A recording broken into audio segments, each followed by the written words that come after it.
തലശ്ശേരി ഫാക്ടറിയെ പറ്റിയുള്ള പഠനമോ പഴശ്ശി സമരങ്ങളെ പറ്റിയുള്ള പഠനമോ ഭൂബന്ധങ്ങളെ പറ്റിയുള്ള പഠനങ്ങളോ എല്ലാം കൂടി 1881 ഏറ്റവും ശ്രദ്ധേയമായ ഒരു കമ്മീഷൻ റിപ്പോർട്ട് മലബാർ ലാൻഡ് ടെന്നറെ പറ്റിയിട്ട് മലബാർ ഭൂബന്ധങ്ങളെ പറ്റിയിട്ട് അന്നത്തെ കലക്ടറായിരുന്ന വില്യം ലോഗൻ ഒരു റിപ്പോർട്ട് സമർപ്പിച്ചിരുന്നു 1881.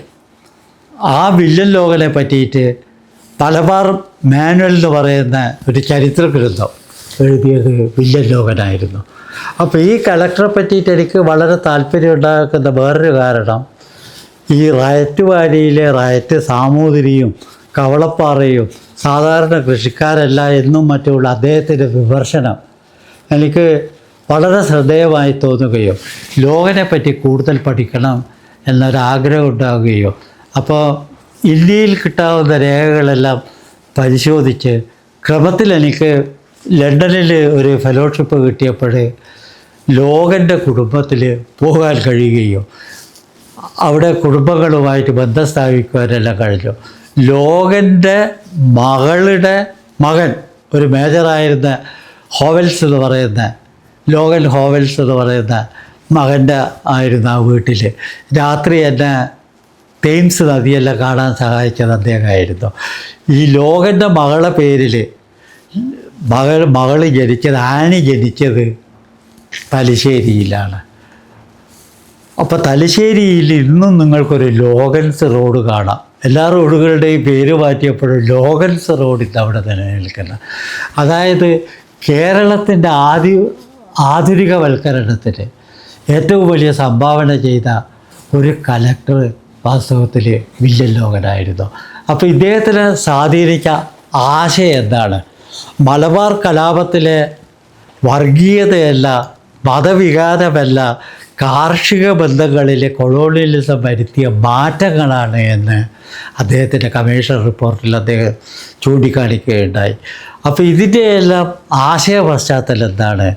ഏറ്റവും എഫിഷ്യൻ്റായിട്ടുള്ള കലക്ടറായിരുന്നു ലോഗൻ മലബാർ കലക്ടർ എന്ന നിലയിൽ ആ മാനുവൽ എഴുതുക മാറ്റുകയല്ല. പോർച്ചുഗീസുകാരും നമ്മളും നടത്തിയിട്ടുള്ള കരാറുകൾ, നമ്മുടെ രാജാക്കന്മാർ സാമൂതിരിയും ബാക്കിയുള്ളവരെ ഈ കരാറുകളെല്ലാം തന്നെ ഒരു ട്രീറ്റീസ് ആൻഡ് എൻഗേജ്മെൻറ്റ്സ് എന്ന നിലയിൽ അദ്ദേഹം പ്രസിദ്ധീകരിക്കുക ഇതെല്ലാം ചെയ്തത് വളരെ ശ്രദ്ധേയമായിട്ടുള്ള മലബാർ പഠനങ്ങളിലെ ഏറ്റവും വലിയ ഉപകരണങ്ങളായിട്ട് നമുക്ക് കാണാൻ കഴിയും. അപ്പോൾ ഈ ഒരു പുസ്തകം 1981 വില്യം ലോഗൻ എന്ന് പറയുന്ന study in the agrarian relations എന്ന ഈ ഒരു പുസ്തകം പ്രസിദ്ധീകരിക്കുകയുണ്ടായി. അപ്പോൾ ഈ ഒരു പുസ്തകത്തിൻ്റെ 2ാമത്തെ എഡിഷനാണ് ഇന്ന് വന്നിട്ടുള്ളത് വില്യം ലോഗൻ എന്ന് പറഞ്ഞിട്ടുള്ളത്. ഇത് 1922-23 വന്ന പുസ്തകമാണ്. അപ്പോൾ അതേ സമയത്ത് തന്നെ ലോഗൻ എന്താണ് ചെയ്തത് എന്ന് ആളുകൾ അറിയണമെന്ന് വിചാരിച്ചിട്ട് മലബാറിലെ കാർഷിക ബന്ധങ്ങളിലൊരു പഠനം എന്ന് പറഞ്ഞ് ഇതേ പഠനം മലയാളത്തിൽ ഭാഷാശാസ്ത്ര ഇൻസ്റ്റിറ്റ്യൂട്ട് കേരള ഭാഷാ ഇൻസ്റ്റിറ്റ്യൂട്ട് കൊണ്ടുവരികയും ചെയ്തു. അപ്പോൾ ഈ പുസ്തകങ്ങൾ ലോഗനെ പറ്റിയിട്ടുള്ള പഠനങ്ങൾ എന്നെ ഏറ്റവും അധികം താല്പര്യം ഉയർത്തിയത് പിന്നീട് മലബാർ കലാപങ്ങളിലേക്കാണ്. ആ മലബാർ കലാപങ്ങളിലുള്ള എൻ്റെ ചരിത്രപരമായിട്ടുള്ള സംഭാവനയെപ്പറ്റി പിന്നീട് ഒരവസരം വിശകലനം ചെയ്യുക. ലോഗനെ സംബന്ധിച്ച് പറയുമ്പോൾ അദ്ദേഹം വളർന്ന പശ്ചാത്തലം സാധാരണ നമ്മൾ കലക്ടർമാരെല്ലാം കാണുന്ന ICSകാരെ കാണുന്നത് പ്രഭു കുടുംബങ്ങളിൽ നിന്ന് വന്നവരാണ്. ഇദ്ദേഹം പ്രഭു കുടുംബങ്ങളിൽ നിന്നല്ല വന്നത്. സ്കോട്ട്ലൻഡിലെ എഡിൻബറോ എന്ന് പറയുന്ന അവിടുത്തെ ഒരു കർഷക കുടുംബത്തിൽ നിന്നാണ് ഇദ്ദേഹം വന്നിട്ടുള്ളത്. ആ കർഷക കുടുംബത്തിൽ നിന്ന് വന്ന ഇദ്ദേഹം പഠിക്കാൻ പോയപ്പോൾ സ്കൂളിൽ അദ്ദേഹത്തിന് ഡൂക്സ് മെഡൽ എന്ന് പറയുന്ന മെഡലെല്ലാം കിട്ടിയിരുന്നു. ഓട്സ് വീട്ടിൽ നിന്ന് കൊണ്ടുപോയിട്ട് ഹെഡ് മാസ്റ്റർക്ക് അവിടെ വീട്ടിൽ കൊടുത്തിട്ട് അങ്ങനെ പഠിച്ച ഒരു വിദ്യാർത്ഥിയായിരുന്നു അദ്ദേഹം എന്ന് മനസ്സിലാക്കാം. അപ്പോൾ അദ്ദേഹത്തെ സ്വാധീനിച്ച ആശയങ്ങൾ മണ്ണിൽ ആര് പണിയെടുക്കുന്നുവോ ആ മണ്ണിൽ പണിയെടുക്കുന്നവന് സ്ഥിരാവകാശം കൊടുക്കണം എന്നുള്ളതാണ് അദ്ദേഹത്തിൻ്റെ ആശയം. അപ്പോൾ ഈ ഒരു ആശയം അദ്ദേഹത്തിന് എങ്ങനെ കിട്ടി? അദ്ദേഹത്തിന് കമ്മ്യൂണിസ്റ്റ് മാനിഫെസ്റ്റോ വായിച്ചിട്ടുണ്ട്. കമ്മ്യൂണിസ്റ്റ് മാനിഫെസ്റ്റോ വായിക്കാൻ കഴിയുമായിരുന്നു. കാരണം 48കളിൽ 1848 ആ പുസ്തകം വന്നത്. പക്ഷെ അദ്ദേഹം അത് വായിച്ചിട്ടില്ല എന്നാണ് അദ്ദേഹത്തിൻ്റെ പൗത്രൻ എന്നോട് പറഞ്ഞിട്ടുള്ളത്. അപ്പോൾ ഹോവൽ അവരുടെ ഫാമിലിയിലെ ഏറ്റവും വലിയ ആളായിട്ട് കാണുന്നത് ആരെയാണ്? മെക്സിക്കോ യുദ്ധത്തിൽ മരിച്ച ഒരു കമാൻഡർ ഇൻ ചീഫിനെയാണ് കാണുന്നത്. അപ്പോൾ ഞാൻ അദ്ദേഹത്തെ പറഞ്ഞു കൊടുത്തു, നിങ്ങൾ ഏറ്റവും വലിയ നിങ്ങളുടെ കുടുംബത്തിലെ അംഗമായിട്ട് കാണേണ്ടത് വില്യം ലോഗനെയാണ്. ആയിരക്കണക്കിനുള്ള ആളുകളുടെ ജീവിത മാറ്റത്തിൻ്റെ വഴിയൊരുക്കിയത് ഇദ്ദേഹമാണെന്ന് പറഞ്ഞിട്ട്. അതായത് ആര് മണ്ണിൽ പണിയെടുക്കുന്നു അവർ സ്ഥിരാവകാശം കൊടുക്കണം. അദ്ദേഹത്തിൻ്റെ റിപ്പോർട്ട്, ടെനൻസി കമ്മീഷൻ റിപ്പോർട്ടിൽ വന്ന വേറൊരു കാര്യം കാണുമെന്ന് പറയുന്നത് ഇവിടെ സ്ഥിരാവകാശമായിരുന്നു മലബാറിൽ. It is a permanent right. ആ പെർമനൻ്റ് റൈറ്റിൽ ബ്രിട്ടീഷ് ഭരണമെല്ലാം കൂടിയിട്ട് ഓൺ ഡിമാൻഡ് ജമ്മി ആവശ്യപ്പെടുമ്പോൾ ഒഴിഞ്ഞു കൊടുക്കാവുന്ന ഒരു ടെന്യൂറാക്കിയിട്ട് മാറ്റി. അതുകൊണ്ട് തന്നെയാണ് ഇവിടെ മലബാർ കലാപം ഉണ്ടാകുന്നത് എന്നെല്ലാം അദ്ദേഹം പ്രസ്താവിച്ചു. എങ്കിലും കാണത്തെ ഞാനൊരു സ്ഥിരാവകാശമായി നിലനിർത്തുവാൻ ആഗ്രഹിക്കുന്നില്ല എന്നാണ് അദ്ദേഹത്തിൻ്റെ ടെനൻസി കമ്മീഷൻ റിപ്പോർട്ട്. അപ്പോൾ അദ്ദേഹം ഉദ്ധരിച്ച കുറേ ആയിരം കൃഷിക്കാരുടെ പരാധീനതകൾ അദ്ദേഹം റെക്കോർഡ് ചെയ്യുകയും അതെല്ലാം പഠിച്ചുകൊണ്ടുള്ള അദ്ദേഹത്തിൻ്റെ ഈ ഒരു ടെനൻസി കമ്മീഷൻ റിപ്പോർട്ട് മദ്രാസ് ഗവൺമെൻറ്റിനെ സമർപ്പിക്കുകയും ചെയ്യുകയാണ് ലോഗൻ ചെയ്തിട്ടുള്ളത്. ആ ലോഗൻ്റെ 1881 ആ റിപ്പോർട്ടിൻ്റെ ശതവാർഷികം, ഒരുപക്ഷെ ഒരു ടെനൻസി കമ്മീഷൻ റിപ്പോർട്ടിൻ്റെ ശതവാർഷികം 1981 ഞങ്ങൾ കോഴിക്കോട് വെച്ചിട്ട് ലോഗൻ സെമിനാർ, വില്യം ലോഗനെ പറ്റിയിട്ട് അദ്ദേഹത്തെ കളക്ടർ യു ജയനാരായണനും സബ് കളക്ടർ ജയകുമാറും കാലിക്കറ്റ് യൂണിവേഴ്സിറ്റി എല്ലാം ഒന്നിച്ചുകൂടി ഭൂബന്ധങ്ങളെ പറ്റിയിട്ടുള്ള ഒരു പഠനം നടത്തി. ഭൂബന്ധങ്ങളെ പറ്റി പഠനം നടത്തിയതിൻ്റെ ഒരു കാരണം, അന്ന് അവിടെ പങ്കെടുത്തവർ വി.ആർ. കൃഷ്ണയ്യരുണ്ടായിരുന്നു, അച്യുതമേനോനുണ്ടായിരുന്നു, പിന്നെ ഗോപാലൻ നമ്പ്യാരുണ്ടായിരുന്നു ചീഫ് ജസ്റ്റിസ് ആയിട്ടുള്ളത്, സോഷ്യോളജിസ്റ്റായിട്ടുള്ള P.R.G. മാത്തൂർ ഉണ്ടായിരുന്നു. ഞാൻ എൻ്റെ പഠനത്തെ പറ്റിയിട്ടെല്ലാം സംസാരിച്ചു. അന്ന് അച്യുതമേനോൻ ആ സെമിനാറിൽ വെച്ചിട്ടാണ് ഞാൻ ഈ കാണിച്ച എൻ്റെ ഈ പഠനം അന്ന് റിലീസ് ചെയ്തിരുന്നത്. അപ്പോൾ ആ നിലയിൽ കാർഷിക ബന്ധങ്ങളെ പറ്റിയിട്ട് ലോകൻ്റെ പ്രവർത്തനങ്ങളെ പറ്റിയിട്ട് ദേശാഭിമാനി ഒരു വീക്കിലി സ്പെഷ്യൽ സപ്ലിമെൻ്റ് ലോകന് വേണ്ടിയിട്ട് ഇറക്കി. ആ സപ്ലിമെൻ്റ് എഡിറ്റ് ചെയ്തത് പി ഗോവിന്ദപ്പിള്ളിയായിരുന്നു. പി ഗോവിന്ദപ്പിള്ളിയിലെ ആ സപ്ലിമെൻറ്റിൽ EMS നമ്പൂതിരിപ്പാട് ലേഖനം എഴുതിയിട്ടുണ്ട്, ഞാൻ എഴുതിയിട്ടുണ്ട്, K.N. മണിക്കർ എഴുതിയിട്ടുണ്ട്. ഇതെല്ലാം എഴുതിക്കൊണ്ട് ഒരു പ്രത്യേക പതിപ്പ് ഒരു കലക്ടറെ ആദരിക്കാൻ വേണ്ടിയിട്ട് ഒരു മാസിക കേരളത്തിൽ കൊണ്ടുവരിക.